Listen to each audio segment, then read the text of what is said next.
Charlie. Tinawagan ni Joseph sa cellphone ang kaibigang si Charles. Oh, Joseph. Charles, walang ibang tao dito sa bahay. May pinuntahan si na mama at papa. Talaga? Sige, pupunta na ako dyan. Agad na dumating si Charles sa bahay ni Joseph at nag-doorbell. Binuksan ni Joseph ang pinto at andun na nga si Charles. Pare, pasok ka! Halika, kumain muna tayo. Pagkatapos may lalaroin tayo. Anong laro yan, pare? Charlie! Shh! Nakakatakot ang larong yan, pare. Ano ka ba? Wala tayong kinatatakutan. Subukan lang natin. Sige, basta tandaan mo, binalaan kita. Kumuha ng papel at 2 lapis si Joseph. Pagkatapos nun, isinulat niya ang oo sa isang sulok at hindi sa kabila. Sa baba, sinulat ang hindi sa unang sulok at oo sa kabila. Pinanood lamang siya ni Charles. Agad nilagay ni Joseph ang isang lapis na pahalang at pinatong dito ang pangalawang lapis. Sinara naman niya ang bentilador. Charles, maghanda ka na.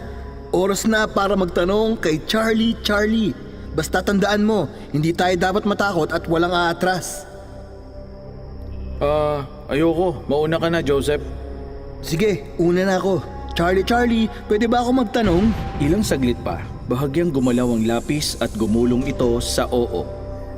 Samantalang may narinig silang may yapak ng isang tao mula sa kabilang kwarto. Umurong ang upuan papalayo sa lamesa at nakaramdam sila ng kakaibang puwersa.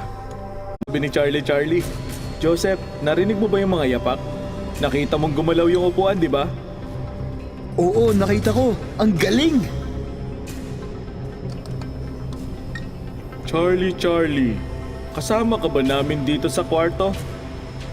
Gumulong ang lapis patungo sa oo. May tawang umaalingaw sa kwarto. Hindi nila nakikita si Charlie ngunit nararamdaman nilang naroon siya.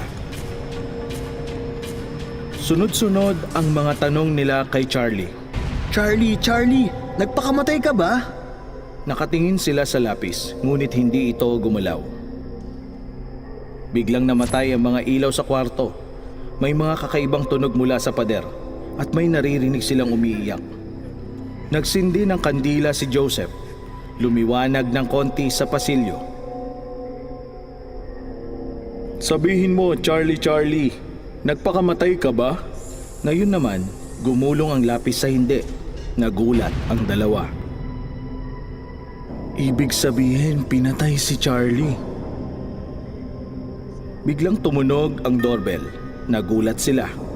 Pumunta si Joseph at Charles sa pinto. Sumilip si Joseph sa susian at nakita ang kapitbahay na si Roslyn. Sino yan? Si Roslyn. Huwag mo siyang papapasukin. Nakakatakot ang itsura niya. Magpapalusot na lang ako para umalis siya. Ba't ka nandito? Tinawag mo ako, kaya ako nandito. Ako si Charlie. Kinilabutan sina Charles at Joseph nang marinig ang boses ni Charlie. Tatakbo sana si Charles ngunit nahabol siya ni Charlie. Kinuha siya nito at inihagi sa ere hanggang mauntog ang ulo niya sa kisame at saka bumagsak sa sahig. Tinulungan siya ni Joseph at tumakbo silang papalayo kay Roslyn. Charles, okay ka lang ba? Unti-unting bumili si Charlie at nayayanig lahat ng mga gamit na nadadaanan niya sa pasilyo. Magkahawak sina Charles at Joseph para hindi sila magkahiwalay habang tumatakbo.